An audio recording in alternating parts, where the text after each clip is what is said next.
حضرت امام حسن سے آ کے وظیفہ پوچھا، اس شخص نے کہا حضور اولاد کوئی نہیں تو وظیفہ بتائے، تو آپ نے فرمایا استغفار پڑھا کر، کیا کر؟ اس نے کہا ٹھیک ہے۔ تو حضور پھر میں دوبارہ کب آؤں؟ تو امام حسن کہنے لگے بے اولاد ہے نا تو، استغفار کا وظیفہ بتایا نا؟ کہا ہاں۔ فرمانے لگے اب اس وقت آنا جب اللہ تجھے 10 بیٹے عطا کرے گا۔ کتنے؟ 2 4 نہیں، 10 ہی کہہ دیے۔ تو حضرت امیر معاویہ رضی اللہ تعالیٰ دیکھا، کہنے لگے حسن اتنا بڑا دعویٰ؟ آپ فرمانے لگے میں نے کہہ دیا نا تو اللہ فضل کرے گا، ہاں ہاں اللہ خیر کرے گا، خیر ہو جائے گی۔ وہ شخص کئی سالوں کے بعد آیا، کئی سالوں کے بعد، تو حضرت امیر معاویہ کو بھی ساتھ لایا، کہنے لگا حضور اللہ کے فضل سے اللہ نے 10 بیٹے عطا فرمائے، پورے 10 ہی اللہ نے دیے۔ تو حضرت امیر معاویہ کہنے لگے جناب بات تو آپ کی سچی ہو گئی، پر مجھے بھی بتائیے وظیفہ کہاں سے لیا؟ فرمانے لگے قرآن پاک سے، سورہ نوح کی 10 11 12 آیت پڑھو۔ اللہ فرماتے ہیں تم استغفار پڑھو، میں تمہاری بیٹوں سے بھی مدد کروں گا، مالوں سے بھی مدد کروں گا۔ تو میں نے استغفار بتائی تھی، اور قرآن میرے اللہ کا ہے، رب کا وعدہ جھوٹا ہو سکتا؟ فرمایا 10 بیٹے ملنے تھے، میں نے کہہ جو دیا تھا۔ اور میرے بھائیوں یاد رکھیں، استغفار اللہ کی رحمت نازل کر۔ ایک ہوتا ہے خوف، ایک ہوتی ہے خشیت۔ خوف والے لوگ توبہ کرتے ہیں، خشیت والے استغفار کرتے ہیں۔ ایک ہوتا ہے خوف، ایک ہوتی ہے خشیت والے استغفار کرتے ہیں۔ نبی کریم علیہ السلام نے فرمایا میں دن میں 100 مرتبہ استغفار کرتا ہوں، دن میں 100۔ توبہ والا کہتا ہے کہ میں بھول گیا تھا، مجھے معافی مل جائے، اور خشیت والا کہتا ہے میرا یار ناراض نہ ہو جائے، وہ استغفار ہی کرتا رہتا ہے، وہ معافی مانگ۔ حضرت رومی نے مثال دی ہے، فرماتے ایک عورت تھی تو بھیک مانگا کرتی تھی، ایک دن بادشاہ کے دروازے پہ بھیک مانگنے گئی تو بادشاہ کو پسند آ گئی، اس نے نکاح کر لیا۔ 20 کنیزائیں اس بی بی کے پاس تھی خدمت کرنے کے لیے، روٹی دینے کے لیے، کپڑا دینے کے لیے، لیکن وہ ہر وقت روتی رہتی تھی، ہر وقت روتی۔ ایک سمجھدار کنیز کہنے لگی کہ ملکہ اب تیرا درجہ بہت بڑا ہے، تو ہر وقت روتی رہتی ہے، معافی ہی مانگتی رہتی ہے ہر وقت، کون سی ایسی نعمت ہے جو تیرے پاس نہیں؟ تو وہ کہنے لگی اس لیے تو روتی ہوں۔ کیا مانا؟ کہنے لگی اس لیے روتی ہوں کہ میں اس قابل نہیں تھی جو مجھے مل گیا، کہیں میرے سر کا سائیں ناراض نہ ہو جائے، وہ کہیں بگڑ نہ جائے، مجھے پتا ہے کہ میں کیا تھی اور مجھے کہاں تک پہنچا دیا، میں روتی اس لیے ہوں کہ کبھی کہیں وہ ناراض۔ حضرت عمر اس لیے روتے تھے کہ کہیں مصطفیٰ ناراض نہ ہو جائے، حضرت ابو بکر اس لیے تڑپتے تھے کہ کہیں اللہ کا فضل روٹھ نہ جائے۔ یہ جو مولا علی اپنے کمرے میں بیٹھ کے زور زور سے استغفار پڑھتے، تو اس لیے نہیں کہ بڑے پاپ تھے جن کی معاذ اللہ معافی مانگتے تھے، اس لیے کہ رب رسول کہیں ناراض نہ ہو۔ خشیت تھی کہ جہاں ہم پہنچے ہوئے کہیں وہاں سے واپس۔ استغفار بندے کی اللہ سے صلح کرا دیتا ہے، بندے کی رب سے صلح ہو جاتی ہے جب استغفار۔ دیکھیں نا بڑی سادی سی بات ہے کہ 2 بھائی ناراض ہوں تو بڑا کہتا ہے اس نے میری بے ادبی بڑی کی، تو چھوٹا اگر پاس آ جائے اور پیر پکڑ لے کہ چل یار معاف کر دے، تیرا بھائی نہیں۔ پتہ کیا ہوتا ہے؟ صرف معافی نہیں ملتی، ہاں صرف معافی نہیں، چھوٹے نے بے ادبی کر دی، بڑے کو تکلیف ہوئی، بات جب آگے بڑھی نا تو بڑے نے شکوہ کیا، جب لوگوں نے چھوٹے کو سمجھایا تو چھوٹا جب معافی مانگتا، ادھر دیکھو میری طرف، جب چھوٹا معافی مانگتا ہے نا اٹھ کے جاتا ہے اور بڑے کے پیر پکڑتا ہے تو میرا معاف نہیں کرتا، بڑا رو بھی پڑتا ہے، بڑا رو بھی پڑتا ہے، اور وہ کہتا ہے کہ وہ میں اور تو اماں کے پاس اکٹھے بیٹھتے، ایک باپ کی موٹر سائیکل پہ اکٹھے بیٹھتے، تو تیرا اور میرا رشتہ اتیار تو نے یہ کیوں؟ وہ جو آنسو نکلتے ہیں نا وہ درد ہوتا ہے، وہ کیف ہوتا ہے، وہ سوز ہوتا ہے، وہ لذت ہوتی ہے، وہ پیار ہوتا ہے۔ رب کہتا ہے تو معافی مانگ، انہو کان غفارا، تو معافی مانگ، میں تجھے معاف بھی کروں گا، تیرے اوپر رحمت بھی فرماؤں گا، تیرے اوپر کرم نوازی بھی کروں گا، تجھے نواز دوں گا، تجھے عطا کروں گا۔ حضرت موسیٰ کلیم اللہ علیہ السلام کا زمانہ مبارکہ تھا، قحط پڑ گیا، بارش نہیں ہوتی۔ ہم لوگ نا اب تو خیر ہمارے پاکستان میں تو ٹیبل ٹاک ہوتی ہے، ٹاک شو ہوتے ہیں، ہمارے ہاں تو پتہ کیا جاتا ہے کہ بارش ہو کیوں نہیں رہی، پھر اس پہ یہ ہوتا ہے کہ دھواں بڑا چڑھ گیا ہے، حالات بڑے خراب ہیں، فلاں ایسے ہو گیا قحط کا۔ ہم تو اسباب تلاش کرتے رہتے ہیں نا جی، فوق بہت زیادہ ہے، فلاں چیز ایسے ہے، فلاں چیز ایسے، ہم تو یہ تلاش کرتے رہتے ہیں۔ وہ لوگ یوں نہیں کرتے تھے، وہ سیدھے جا کے مسلوں پہ بیٹھتے تھے، اس لیے کہ وہ کہتے تھے جب رب چاہتا ہے تو پھر کوئی چیز کسی چیز کو روک سکتی، وہ سیدھے مسلے پہ بیٹھتے۔ اعلیٰ حضرت فاضل بریلوی رحمۃ اللہ علیہ کے پاس ایک مولانا محمد حسین آئے، وہ فلکیات کے بڑے ماہر تھے، تو اعلیٰ حضرت نے فرمایا ذرا ستاروں کا حساب لگا کے دکھاؤ بارش کب ہوگی؟ کہنے لگا پورا مہینہ تو نہیں ہوگی۔ تو اعلیٰ حضرت رحمۃ اللہ علیہ فرمانے لگے کہو کہ میرا علم کہتا ہے مہینہ نہیں ہوگی، اللہ چاہے تو ابھی ہو سکتی ہے۔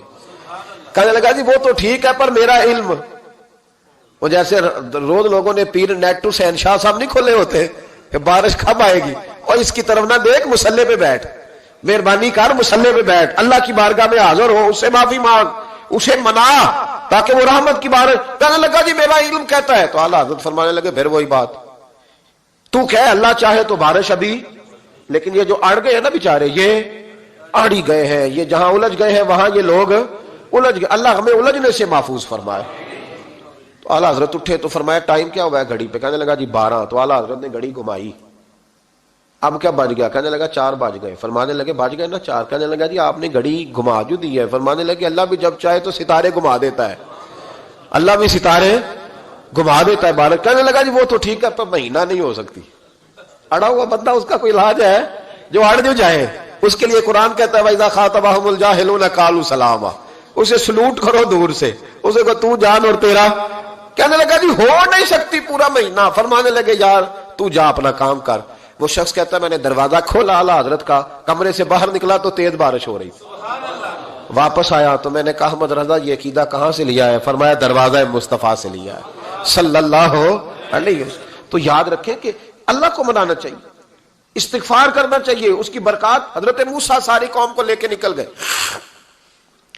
آؤ بھائی میدان میں اللہ کی بارگاہ میں استغفار کریں اور بارش کا سوال کریں، بارش مانگیں۔ جب باہر نکلے دیر تک دعائیں ہوتی رہیں تو حضرت موسیٰ علیہ السلام کو رب کریم نے وحی فرمائی کہ موسیٰ آپ کی قوم میں نے ایک شخص ہے جس کو 40 سال ہو گئے نافرمانی کرتے، اس نے رب سے صلح نہیں کی۔ کتنے لوگ ہیں؟ ایک، اور 40 سال سے وہ نافرمان ہے، اس کو مجمع سے نکال دو بارش ہو جائے گی۔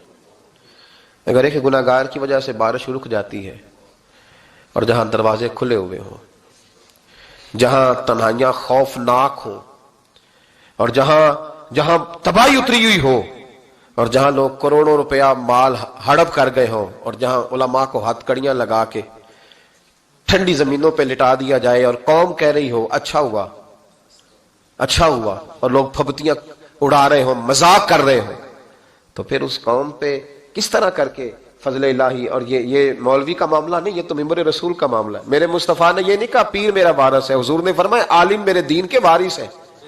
ہاں حضور نے فرمایا جس نے عالم کے چہرے کا دیدار کیا سمجھے میں نے اپنے نبی کی زیارت کی ہے۔ لیکن یہاں تو خیر یہ عنوان نہیں، ورنہ میں اس پر جاتا ہے۔ تو کہا ایک بندہ ہے 40 سال سے اللہ کی نافرمانی کر رہا ہے، وہ اگر نکل جائے تو بارش ہو جائے گی۔ حضرت موسیٰ نے اعلان کر دیا بھی ایک شخص ہے، وہ اگر نکل جائے تو بارش ہو جائے گی۔ پتہ تو ہوتا ہے نا سب کو، مجھے بھی پتہ ہے کہ میں اندر سے کیسا ہوں، اور آپ کو بھی خبر تو ہوتی ہے نا جی۔ جب بات ہو رہی ہوتی ہے تو پھر پتہ تو چلتا ہے نا کہ بات کہاں جا کے سیٹ ہو رہی ہے، پتہ چلتا ہے نا۔ اسے بھی چل گیا پتہ، اب اندر ہی اندر رونے لگا۔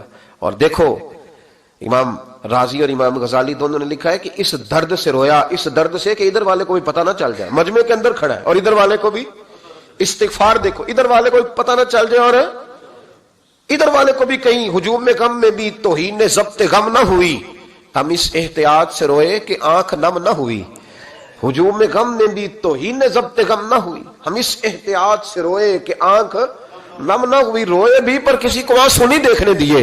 اب اس درد سے کہتا ہے اللہ تو معاف کرنے والا ہے نا، تو معاف کرتا ہے، پردہ پوشی کرتا ہے، اور مالک اگر لوگوں کو پتہ چل گیا تو میرے تو بچوں کا بھی جینا حرام کر دے گا، یا اللہ میری تو آنے والی نسل بھی تڑپ کے وقت گزارے گی۔ مالک تو معاف کر دیا کرتا ہے، لوگ نہیں معاف کرتے، اے اللہ یہ میری خوبیاں بھول جائیں گے، میری خامیوں پر بات، مالک میں یہ ذلت نہیں برداشت کر سکتا، فضل فرما۔ حضرت موسیٰ نے دوبارہ اعلان کیا نکلتے ہو کہ نہیں نکلتے؟ پھر تڑپا خدا بندہ مجھے بے آبرو نہ کر، یہ ذلت اور رسوائیاں یہ نہیں برداشت ہوتی، اللہ درگزر۔ حضرت موسیٰ نے تیسرا اعلان کیا نکلتا ہے یا میں پھر اس کا نام لوں، اللہ سے پوچھ کے نام لوں اس کا، بتاؤ کون ہے؟ اب تو تڑپ گیا، کہنے لگا مالک میں تیری بارگاہ میں استغفار کرتا ہوں، آئندہ نہیں کرتا، آئندہ نہیں کرتا۔ یہ لفظ ادا کیے، بندہ کوئی بھی نہیں نکلا، رب کریم نے بارش عطا کر دی، تیز بارش، جب برسی نا تیز بارش، لوگ تو منہ دیکھ کے دوڑ گئے۔ تو حضرت موسیٰ کہنے لگا یا اللہ مجھے بھی تو بتا، تو نے کہا تھا کہ جب تک بندہ نہیں نکلتا بارش نہیں ہوگی، تو نکلا کوئی بھی نہیں، بارش ہو گئی، ماجرا کیا ہے؟ تو رب کریم نے فرمایا موسیٰ بس اس نے مجھ سے صلح کر لی، اس نے مجھ سے صلح کر لی. اور امام غزالی نے لفظ لکھے, حضرت موسیٰ نے پوچھا, حالانکہ اللہ اپنے نبیوں کو غیب کے خزانے دیتا ہے, پوچھا کہ اے اللہ مجھے اس کا نام بتا دے. تو رب کریم نے فرمایا موسیٰ جب گناہگار تھا تب نہیں کسی کو بتایا, جب پاپی تھا تب نہیں بتایا, جب مجرم تھا تب نہیں بتایا, اب کیسے بتا دوں؟ فرمایا اس کی میری صلح ہو گئی ہے. اور فرمایا جو بارش نہیں نہ ہو رہی تھی وہ بھی اس کی وجہ سے نہیں ہو رہی تھی, اب جو ہوئی ہے نا تو یہ بھی اسی کی وجہ سے ہوئی ہے. یہ بارش اب جو ہوئی ہے تو یہ بھی یہ اس گناہگار کے سبب سے. اپنی راتیں اللہ کے ساتھ گزارے, مصلی پہ بیٹھے. میرے صاحب رحمۃ اللہ علیہ سے جب کو کہتا نا کہ بڑا پریشان ہوں تو کچھ بتائیں, تو فرماتے آج رات مصلی پہ بیٹھ کے اپنے رب سے بات کرنا, میں بھی بات کروں گا. بندوں کو دکھ بتانے سے عزت میں کمی آتی ہے, اور اگر اللہ کو بندہ اپنے دکھ بتائے تو اللہ عزتیں بڑھا دیتا ہے. ترمذی شریف کی حدیث ہے, نبی پاک علیہ السلام نے فرمایا اگر تو دنیا داروں کو دکھ بتائے گا تو اللہ تجھے غنی نہیں کرے گا, اور اگر تو اپنے رب کو بتائے گا تو اللہ بڑی جلدی تجھے دنیا سے بے نیاز کر دے گا. تجھے لوگوں کی ضرورت نہیں رہے گی. استغفار کریں, کثرت سے کریں, ذوق سے کریں, مصلی آباد رکھیں. ہر شے دیکھو نا, جس طرح کھانے کی میز آباد رہتی ہے, بستر آباد رہتا ہے, ہمارے دیگر معاملات, اگر مصلی نہ آباد رہے تو روح بے چین رہتی ہے, طبیعت بے قرار رہتی ہے. انسان, میں نے دیکھا ہے بڑے بڑے سمجھدار لوگ پاگلوں جیسی زندگی گزار رہے ہیں, بولتے جا رہے ہیں, بولتے جا رہے ہیں, بولتے جا رہے ہیں, ایسے کسی کو کوئی خبر کہ 6 فون اٹھائے ہوئے ہیں, ایسے جیسے ڈسٹرب ہو گئے مینٹلی طور پر. وجہ کیا ہے کہ ان سے جان نہیں چھڑاتے. کبھی سارے موبائل بند کر کے نا, سارے بچے ہر چیز سائڈ پہ کر کے مصلی پہ بھی آنا چاہیے. اور مالک تو بڑا ہی قریب ہے, اللہ تو بڑا ہی کنز المال کی حدیث سنا کے بعد سمیٹتا ہوں. نبی پاک صلی اللہ تعالی وسلم فرماتے ایک شخص تھا بنی اسرائیل میں, بڑا مالدار تھا, تو پھر اس پہ غربت آ گئی. جب غربت آئی تو رو پڑا, کہنے لگا اے اللہ میں غریب ہو گیا ہوں, میری مدد فرما, میں نے بڑی نافرمانی کی ہے تیری. مالدار جب تھا تو بڑی موج کر, یا اللہ میں نے بڑی اب نہیں کروں گا, مجھے اس غربت سے نکال. تو اللہ نے فرشتوں سے کہا کہ دے دو جو مانگتا ہے. تو فرشتے کہنے لگے یا اللہ یہ توبہ کر کے نہیں آیا, ڈر کے نہیں آیا, یہ تو الجھ گیا تب آیا ہے. یہ تجھ سے ڈر کے ہوتا ہے نا ایسے کہ لوگ اللہ سے نہیں ڈرتے جتنا غربتوں سے معاذ اللہ ڈرتے ہیں. یا اللہ یہ تو وہ الجھ گیا تب آیا. تو اللہ نے فرمایا پتہ مجھے بھی ہے, لیکن آ تو گیا ہے نا, چلو دے دو.